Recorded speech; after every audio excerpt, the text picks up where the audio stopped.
जय हिंद, नमस्कार। मैं अंबर जैदी स्वागत करती हूँ आप सबका एक बार फिर से हमारे आज के कार्यक्रम में। आप सब जानते हैं कि संसद का सत्र चला, उसमें सभी नेताओं के बयान सामने आए और साथ ही साथ एक तरफ भारत और अमेरिका के बीच में ट्रेड वॉर भी चल रहा है। लेकिन इस सब के बीच में बड़ी इंटरेस्टिंग बात ये है कि जिस तरह से प्रेज़िडेंट ट्रंप भारत को लेकर अनाप-शनाप बोलते नज़र आते हैं, वही और उसी तरह की भाषा, सुर सब राहुल गांधी भी अ, उन्हीं के सुर में लाते नज़र आते हैं। प्रेज़िडेंट ट्रंप ने कहा कि भारत डेड इकोनॉमी है, तो राहुल गांधी ने भी कह दिया डेड इकोनॉमी है। इलेक्शन कमीशन ऑफ इंडिया के ऊपर बड़े सारे सवाल सवाल तो छोड़िए, मतलब एकदम बवाल मचा दिया। उन्होंने कह दिया कि जब वो सत्ता में आएँगे तो एक-एक ऑफिसर को देख लेंगे। इस सब पे सुप्रीम कोर्ट ने भी राहुल गांधी को फटकार लगाई कि ये एक भारतीय की भाषा तो नहीं हो सकती, जिसके जवाब में प्रियंका गांधी ने कहा कि लीडर ऑफ अपोजिशन को अधिकार है सवाल पूछने का, वैसे ऐसे सवाल होंगे तो फिर ज़रा सोचिए कि क्या हाल होगा।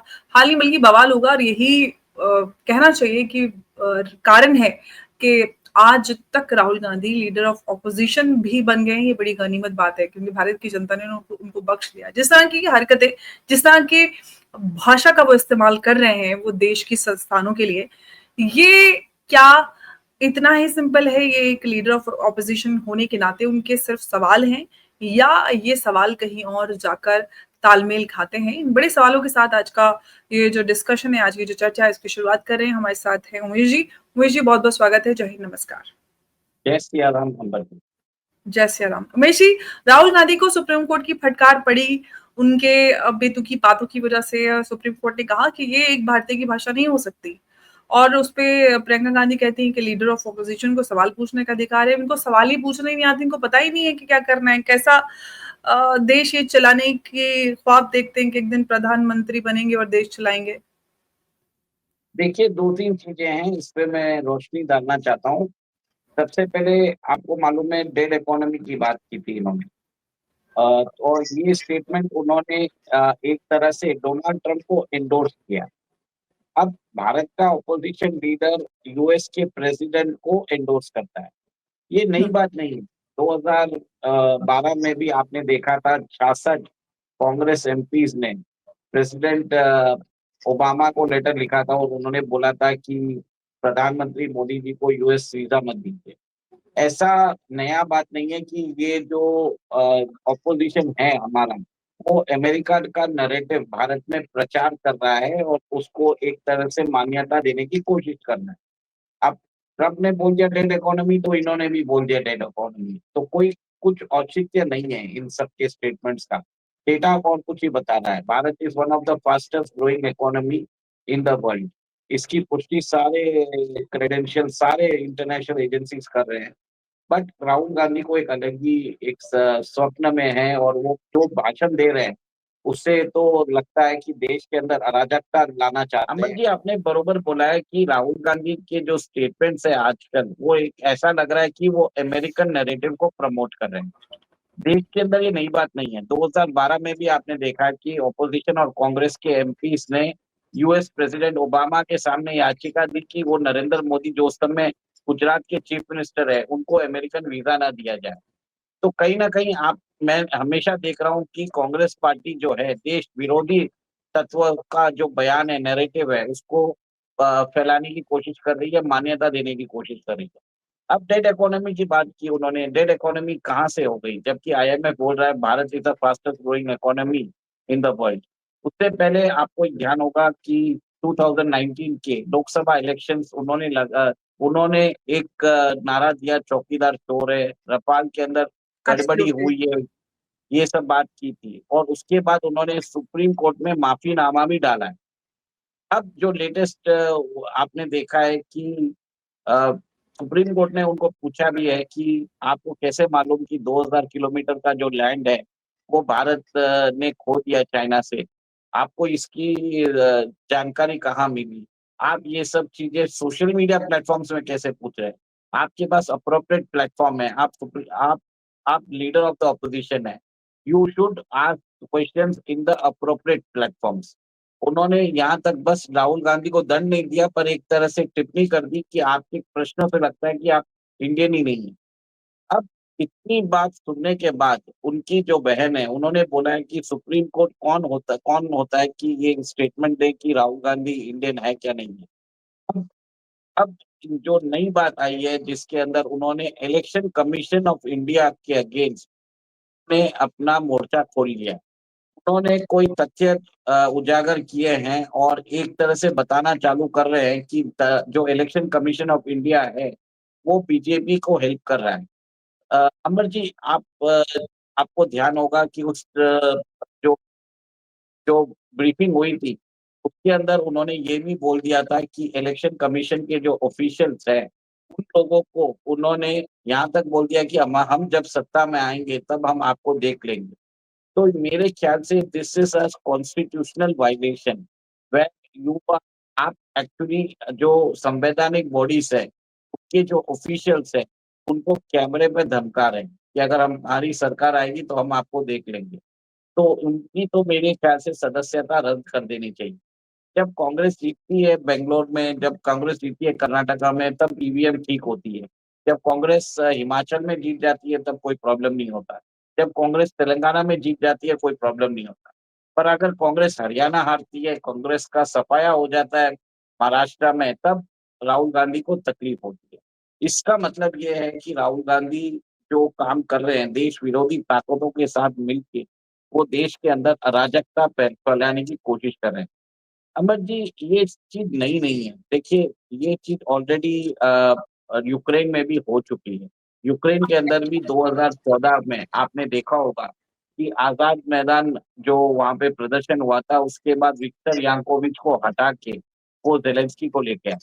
सिमिलरली बांग्लादेश के अंदर भी वहाँ पे भी स्टूडेंट प्रोटेस्ट हुआ, वहाँ पे भी रिज़र्वेशन के इश्यू रिज़र्वेशन के इश्यू को उन्होंने लेके आए थे। वहाँ पर भी आपने देखा है कि ऑपोज़िशन ने इलेक्शन को बायकॉट किया, फिर बाद में उन्होंने प्रोटेस्ट, धरना, देश में अराजकता जैसी स्थिति हो की और वहाँ पे शेख हसीना को हटना पड़ा। तो मेरा ये मानना है कि जिस हिसाब से राहुल गांधी आज ट्रम्प की बातों का सपोर्ट करते हैं, तो कहीं न कहीं मुझे लगता है कि भारत के अंदर भी वो अराजकता लेके आना चाहते हैं।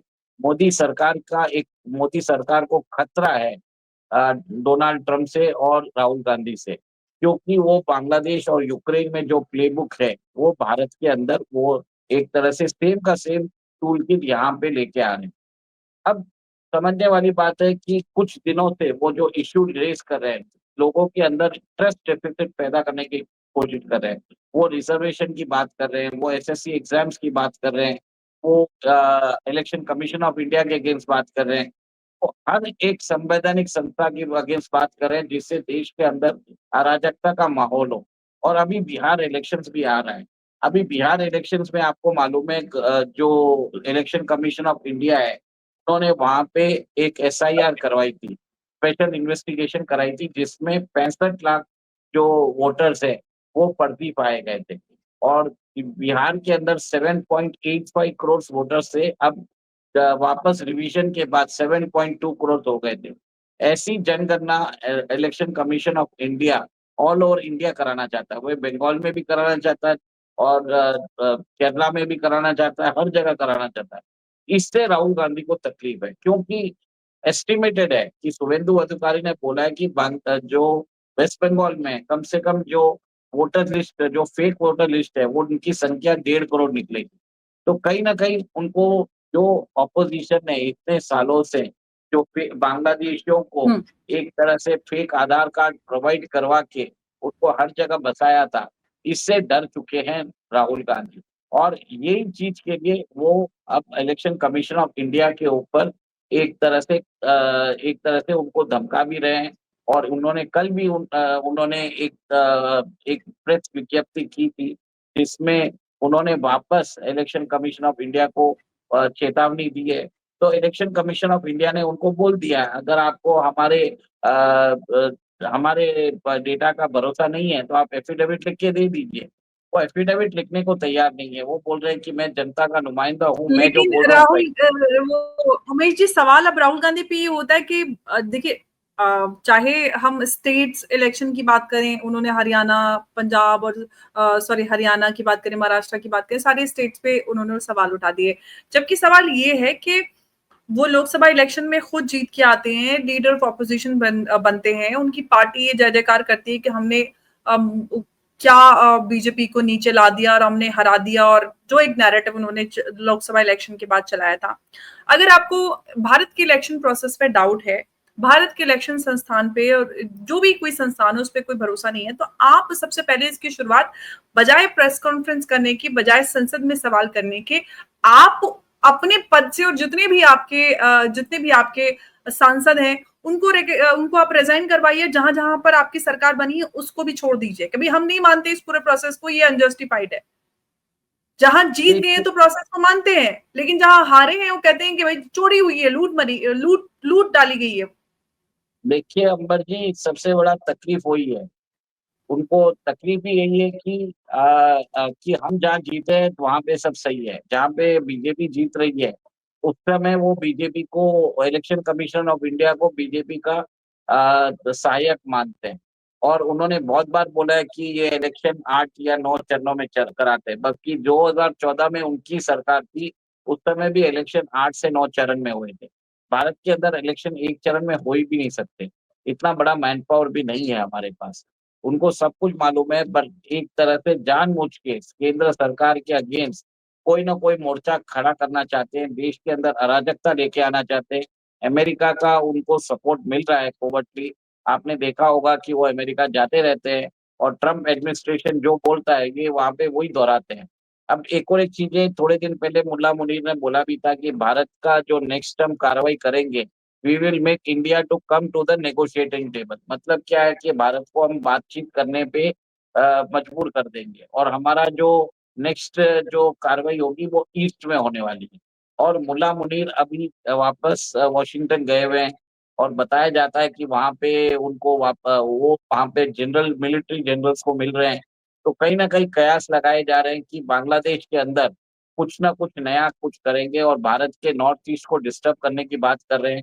सिलीगुड़ी कॉरिडोर को, जो हमारी जो सबसे वीकेस्ट लिंक है, उस पे मोस्टली हमला करने की योजना है। और आपको मालूम है कि बांग्लादेश बॉर्डर पे 20 किलोमीटर दूर वो जो वर्ल्ड वॉर 2 का जो जो एयरबेस है उसको रिनोवेट कर रहे हैं।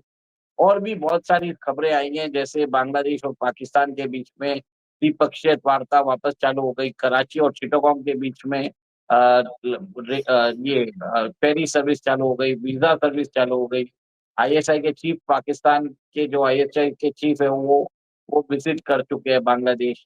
और अभी बताया जा रहा है कि पाकिस्तान के फॉरेन मिनिस्टर बांग्लादेश विजिट करने वाले हैं। और यूनुस ने भी एक तरह से भारत के अगेंस्ट स्टेटमेंट दिए हैं चाइना में जाके। और अभी नेक्स्ट लेकिन इलेक्शन। उनकी सवाल अब ये निकलता है कि ये बात तो हमको समझ में आ रही है कि राहुल गांधी कहाँ और किसके इशारों पे ये सारी चीजें और ये बोलियां बोल रहे हैं, और इन बोलियों का असर भारतीयों पे जो वो चाहते हैं उसके विपरीत हो रहा है। जनता की नब्ज उनके हाथ में आ नहीं रही। जनता देश के भले में है, देश के पक्ष में है, और वो सरकार, वो पार्टियां या वो नेता जो भी देश का भला सोचती है उस तरफ देश की जनता जा रही है। लेकिन राहुल गांधी को शायद देश की जनता की नब्ज की समझ में नहीं उनकी समझ नहीं है। क्या जानबूझ के कर रहे हैं, क्या कुछ है, मेरी समझ से तो बाहर है। देखिए अगर जनता आपके मुद्दों को पसंद करके अब उसका समर्थन नहीं कर रही है और आपको चुनकर नहीं लेके आ रही है, तो फिर आप जो सवाल उठा रहे हैं वो जायज नहीं है, वो जनता के सवाल नहीं है। ये बात तो तय आपकी है। आपकी बात सही है, पर जनता उनको वोट भी कर रही है, ये भी आप मत भूलिए। उनको 99 सीट आई भी है। हम उनको, जनादेश है उसको स्वीकार कर रहे हैं। अगर हम स्वीकार कर रहे हैं तो उनको स्वीकार करने में क्या तकलीफ है? या इन्होंने ये मान लिया है कि आज जिस हिसाब से वो राजनीति कर रहे हैं उसके बाद ये 99 सीट भी अगली बार नहीं आने वाली है। उनको ये आभास हो चुका है। इसके लिए क्या है, बैकफुट में जाने से अच्छा फ्रंट फुट में आके इलेक्शन कमीशन ऑफ इंडिया के खिलाफ ही बातचीत चालू कर दो। देश के अंदर एक तरह से भ्रामक बातें चालू कर दो, और रिजर्वेशन की बातें चालू करो, जनता को सड़कों पे लेके आ जाओ, और देश के अंदर जो लॉ एंड ऑर्डर है उसको खराब करो। ये सीधी सादी बात है। और जैसे ही देश के अंदर इंटरनल एनर्की होती है, पाकिस्तान यही चाहेगा और हमारे ईस्टर्न फ्रंट पे हमला भी करेगा। और आपको मालूम है बिहार इलेक्शन आने ही वाला है। बिहार इलेक्शन में भी एक तरह से उन्होंने एक्सेप्ट कर लिया कि कांग्रेस और आरजेडी हारने वाली है। उसके बाद बंगाल इलेक्शन है मई 2026 में। तो देखिए, जो बांग्लादेश के इलेक्शन है वो फरवरी 2026 में, वेस्ट बंगाल के इलेक्शन है मई 2026 में। तो अंबर जी, मेरा ये मानना है कि फिर आगे उसके जाके बाद उत्तर प्रदेश 2027 में। देखिए, उत्तर प्रदेश का कोई प्रॉब्लम नहीं है। उत्तर प्रदेश के अंदर बाबा जी है, सब ठीक कर चुके होंगे। पर जी। ये जो बांग्लादेश और वेस्ट बंगाल है वो दोनों इंटरलिंक्ड है, क्योंकि बहुत सारे बताया जाता है एक 500 से 600 किलोमीटर का बॉर्डर फेंस नहीं हुआ है। तो कहीं न कहीं वहाँ से लोग आ सकते हैं, जा सकते हैं। बीएसएफ चाह रहा है कि border security force, border rules organisation उधर फेंसिंग करना चाहता है, पर स्टेट गवर्नमेंट किसी कारणवश वो ये अलाउ नहीं कर रही है। तो अब क्या है, यहाँ पे बहुत 2 बड़ी बातें हैं कि अगर कुछ करना है पाकिस्तान को, वो अगले 6 महीने के अंदर कर सकता है, बिफोर फरवरी 2026। उसके बाद आप देखेंगे जो बंगाल का जो है उसके ऊपर चालू हो जाएगा। वहाँ पे भी इलेक्शन कमीशन ऑफ इंडिया उधर भी ये स्पेशल इन्वेस्टिगेशन रिपोर्ट जो है वो तैयार करेगा, और बताया जाता है वहाँ पे भी जब वोटर बेस शायद कम हो जाए, तो जो अपोजिशन है वहाँ पे भी हार सकता है। इसके कारण वो एक तरह से डरे हुए हैं, और इसके लिए वो अभी से अ, फ्रंट फुट पे आके इलेक्शन एक्यूज कमीशन कर को अक्यूज़ कर रहे हैं एक तरह से। देखिए, 2 फ्रंट स्ट्रैटेजी है, इंटरनल एनार्की क्रिएट करना और हमारे शत्रु को वो पूरा वो सपोर्ट करना, इस कंडीशंस ऐसे क्रिएट करना कि देश की सरकार पूरा इंटरनल में ध्यान दे, तो एक्सटर्नल बॉर्डर पे हमला कर देंगे। फिर भारत को बोलेंगे कि हम आपके सिलीगुड़ी कॉरिडोर को तब छोड़ेंगे जब आप इंडस वाटर ट्रीटी में पानी छोड़ोगे। ये एक चाल है पाकिस्तान की। ये मुझे लग रहा है। तो अगले 7-8 महीना बहुत इम्पोर्टेंट है बाबर जी, और देश के अंदर एक तरह से स्थिति जो है वो अच्छी नज़र नहीं आ रही है मुझे। और बताया जा रहा है कि अगले महीने से फार्मर्स आंदोलन होने वाला है। बताया जाता है कि स्टूडेंट्स को भी भड़काया जा रहा है। बहुत सारे जो शिक्षक हैं, जो आईएएस की अधिकारी की शिक्षा करवाते हैं, वो भी जॉइन हो चुके हैं। सरकार के खिलाफ वो तरह से उत्तेजक भाषण देना चालू कर दिए हैं, और जो बोलते हैं ना, तथ्यों को तोड़-मरोड़ के पेश करने की कोशिश किया जा रहा है, और लोगों को गुमराह करने की कोशिश किया जा रहा है। तो जो चीज़ बांग्लादेश में हुई है, वो सिमिलर चीज़ इधर भी करने का इनका इरादा है। और समझ में भी आ रहा है कि उसमें कौन-कौन साथी है इस पूरे षड्यंत्र में। लेकिन सबसे बड़ी बात ये है कि भारत की जनता को ये सारी बातें समझ आती हैं और भारत अब इस तरह के किसी भी जो जाल है उसमें फँसने वाला नहीं है। भारत मज़बूत है और भारत की जनता सबसे ज़्यादा अहम जो है वो भारत की जनता समझदार है और उसको हर एक विदेशी जो साज़िश है वो समझ में आती है और जो-जो लोग भारत विरोधी ताकतों के साथ मिलकर भारत विरोधी बातें करते हैं, ये बड़े सवाल हैं। उमेश जी बहुत-बहुत धन्यवाद हमारे साथ आज की चर्चा में जुड़ने के लिए। नमस्कार, जय हिंद, जय भारत। जय सिया राम।